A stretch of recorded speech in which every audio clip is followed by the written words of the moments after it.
Hervé Borodon, bonjour. Bonjour. Nous sommes au dernier jour d'EduSpot, première édition d'un événement nouveau en France. D'où part l'idée de la création d'EduSpot France?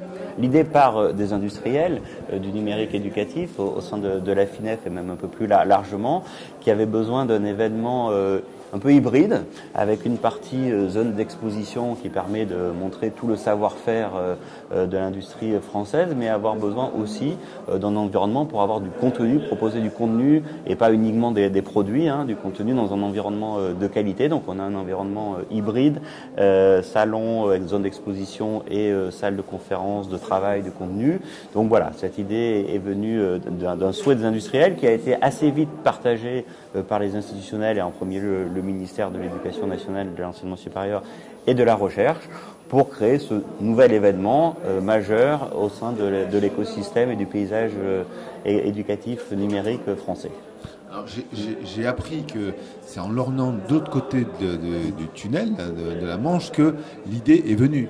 Tout à fait, ça a pris, même si ça trottait dans la tête d'un certain nombre d'entre nous depuis un petit moment, on avait commencé à en discuter, mais il y a un peu plus d'un an au BET, à l'édition précédente, voilà, on a commencé à envisager ça de manière plus concrète. On a eu l'adhésion immédiate de Madame la Ministre qui a trouvé le projet très intéressant, et c'est effectivement notre source d'inspiration est venue de là. Alors, bien évidemment, on est en première édition, on n'est pas à la 30e comme c'est le cas du BET, donc il y aura encore des choses à faire mieux, mais on n'a aussi pas fait un copier-coller, puisqu'on voit le côté hybride qui est une spécificité de notre type d'événement. Il y a la spécificité aussi qui englobe beaucoup plus largement l'ensemble de la chaîne d'enseignement, l'enseignement scolaire, l'enseignement supérieur et aussi la formation continue tout au long de la vie. Donc voilà, quelques spécificités aussi, notre French Touch qu'on a ajouté dans ce type d'événement.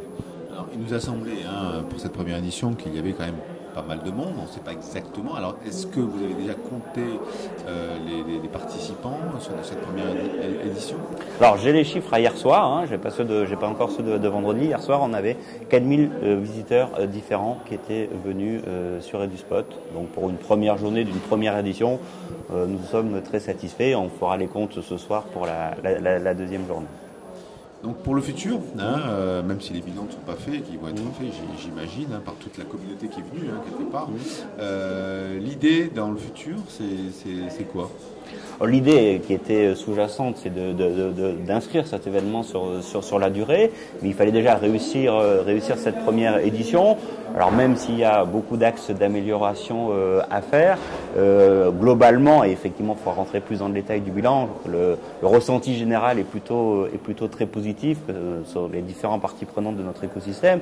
Donc on va encore une fois, on va se reposer un petit peu, se poser, mais bien évidemment, l'objectif, c'est de renouveler l'expérience l'année prochaine sur un format peut-être un peu évolué, mais en tout cas, on s'inscrit vraiment dans cette durée, dans cette continuité. Et en mars? Et en mars, puisque ça, par contre, c'était déjà partagé par tout le monde, et ça s'est encore confirmé, où la date est vraiment une très bonne date par rapport à l'année scolaire, par rapport à l'année fiscale, civile, enfin sur tous les axes. Donc la date, oui, la période là-dessus sera également en mars. On n'a pas encore les dates précises, mais on vous les communiquera dès que possible. Alors en dehors d'EduSpot, il y a la FINEF, on parle au président de la FINEF. Les choses évoluent dans tout ce qui est professionnel. La EdTech française, elle évolue grandement depuis quelques mois, il me semble. Oui, tout à fait. La EdTech se grandit, se structure, devient visible. C'était un des objectifs aussi de la FINEF. Et EduSpot est vraiment la partie très concrète et très visible.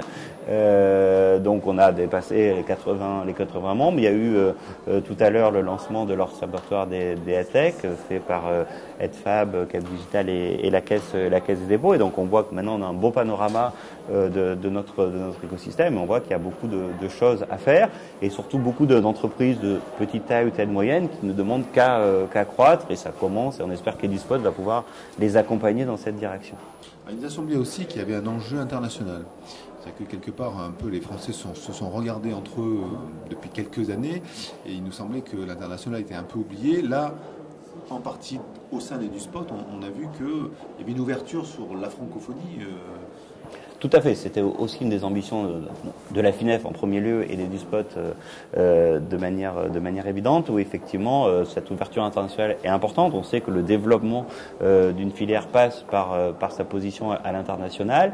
Donc cette année, pour cette première édition, on avait déjà 18 pays représentés, ce qui est déjà très significatif par rapport à nos objectifs initiaux. Et on espère que pour l'année prochaine, on en aura encore plus. Mais effectivement, il y a eu cette dimension internationale qu'on a voulu initier dès le départ, qui était beaucoup axée sur la francophonie pour cette année, mais c'est pas une finalité en soi. L'idée après, c'est d'élargir à d'autres territoires. Oui, on avait des intervenants de Finlande, de Grande-Bretagne, voilà, c'était plus que francophone.